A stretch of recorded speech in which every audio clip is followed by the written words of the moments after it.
Towards the end of June, we are still in the first few days of summer, and sometimes I'll hear people say, don't fertilize in the summer. Don't fertilize when it's hot. And that's just crazy. Today, I'll explain why you should definitely be fertilizing right now. Hey now, take a step outside and seize the day now. Alright, so first things first, why do we want to continue to fertilize throughout the summer? Most people know to not fertilize in the winter because everything's dormant, and if anything, it can just trick your plants into thinking that the spring is coming, right? So that's bad.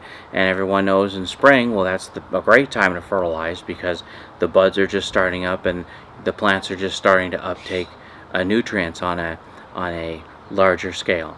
However, as your plants are starting to take those nutrients out of the soil and bring them to the leaves and the branches, and then of course to the fruit, it's leaving the soil, and so we need to replenish that soil. And your plants are eating most significantly during the summer when they're producing those fruits, when they're making the fruits larger, when they're making the fruits sweeter. And so it is a very important time to make sure that we are continuing to replenish the soil with these nutrients.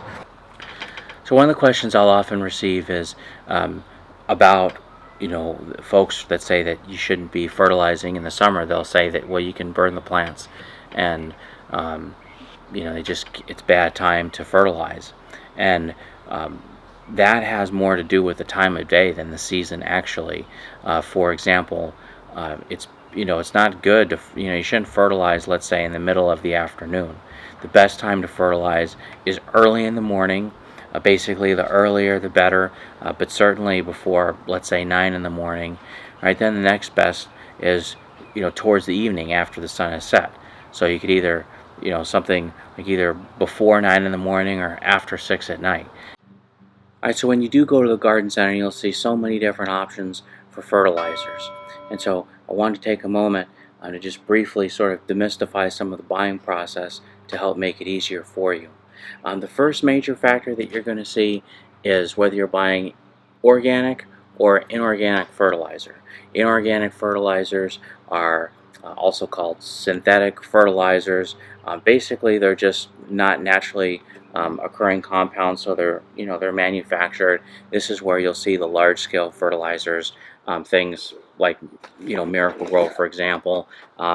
They tend to be very granular and water soluble, and so that is really about the only good thing that I can say about them. Because they're water soluble, they're designed for your plants to uptake them more quickly. And so if you're looking for like a quick reaction, these will perform better at the very soon after you place them down. Unfortunately, that's basically the only positive, and then you see the negative effects of whether you're putting chemicals in your soil. Those same chemicals are going to be going into the roots of your plants, which then go into the fruits. And so if you're trying to get away from commercially processed produce, certainly if you're using the same type of commercial synthetic fertilizers, you're really not helping solve that concern if you have it. Now, organic fertilizers, it's true that they aren't going to act as quickly, but they will act longer term, and they're certainly more sustainable. Now we have an understanding of organic versus inorganic fertilizer. The second thing is, what is up with the numbers? What do the numbers mean? Well, the numbers that you'll see on almost all fertilizer products, and all if you look at the ingredients, is they'll have an NPK ratio. And the N is nitrogen, the P is phosphorus, and the K is potassium. And these are the three most important macronutrients that plants need to grow and survive and fruit. Of course, there are many other nutrients that are also helpful, but those are the three main ones. Generally, when you get into the really high numbers, they're more likely than not to be the synthetic variety. So you want to be careful about that if you're trying to use organic material. I did notice on this, the Miracle Grow one didn't actually have it on the front, but if you look on the back it says total nitrogen 24%, available phosphate 8%. So you can, that's the P, the phosphorus, and then soluble potash 16%. So this would be like a 24, 8, 16. So yeah, I mean, no surprise that it's got high numbers because of the chemical composition. The numbers, though, don't have anything to do with the quality of the product or how well your plants will uptake it. All those numbers represent is the percentage by weight of the material. So like, for example, here I got 2 different bags. This one is 4 pounds. This one's like a little under 12 ounces. So they're totally different sizes. And you can, this is where you can use these numbers to a little bit of your advantage to get a sense of, okay, so if this says 552 and it's 4 pounds, okay, you would take 5, so 5% of 4 pounds, so let's just make that ounces, so 64 ounces. So you would see that in this 4-pound bag, there's about 3.2 ounces of nitrogen in this bag. Now in this much smaller bag that's under 12 ounces, well, it's 13% nitrogen. So 13% nitrogen out of 11.8 ounces is 1.5 ounces. So while this bag is over 5 times as heavy, it only has about twice as much nitrogen. So the NPK, all right, an easy way to think about what that is for is up, down, and all around. So N, nitrogen, this is what helps give your plant the vibrant leafy greens in the early growth. It's one of the reasons why if you look at a lot of fertilizers for your lawn, it might have 10 or 20 or 30 and then like zeros, actually, because what people really want when they're using lawn fertilizers, they want to get green really fast, right? Get that dead look away. And so you'll see lots of fertilizers that are high in nitrogen for that. And certainly if you're in the early part of the season, that would be the best time to use something that's higher in nitrogen. Now the phosphorus, the P, that is, we say that's down because it helps with root development and also flowering and fruits. So as you get towards the summer, to the extent that you can get something higher in the second or the third, then that's beneficial because it'll help, sort of prioritize the fruits.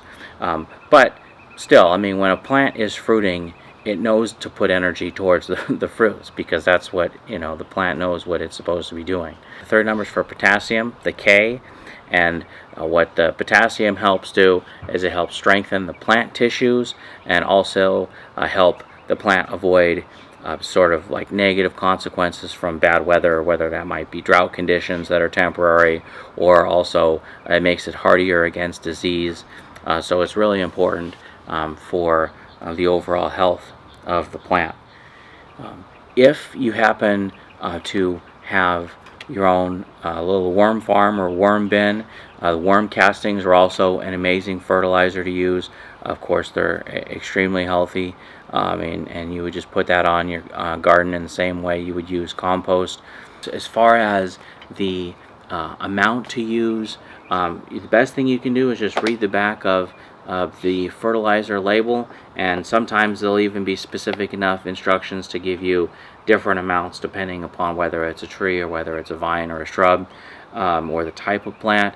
And the only other consideration might be that, for example, if I didn't think I had enough to get the entire garden, I would go less than recommended, just because I'd rather give my entire garden a little bit of a boost versus necessarily the full dosage, because oftentimes the plants just need a little tiny bit, and you really have no idea of knowing, whether or not your strawberries need 6 or whether they need a 3 or whether they need just a 1. And so I'd rather all of my plants get a little bit versus some of them miss out because I want to make sure that some particular bush is getting 8 on the nitrogen scale or 3 on the phosphorus scale. I mean, unfortunately, there's still tons of research and science that's being done on that.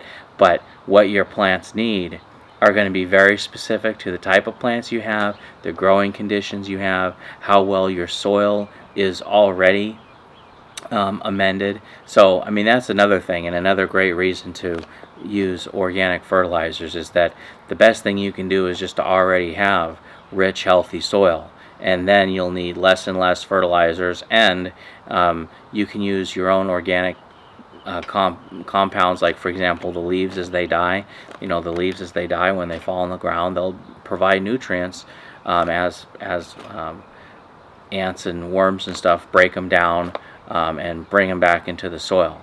So let that not be lost on this fertilizer discussion, that in the long run, just working at consistently improving your soil to make it as healthy and sustainable as possible will be the most beneficial for your garden and your plants.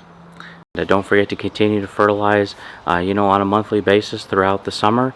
And if you are looking for some other videos, we do have a lot of great content. For example, how you can keep slugs and snails off of your leafy greens and other vegetables, how you can elevate your strawberries so the ants aren't running up on them and eating them. So definitely take a look at those videos as well, and we'll take care. See you later. Bye.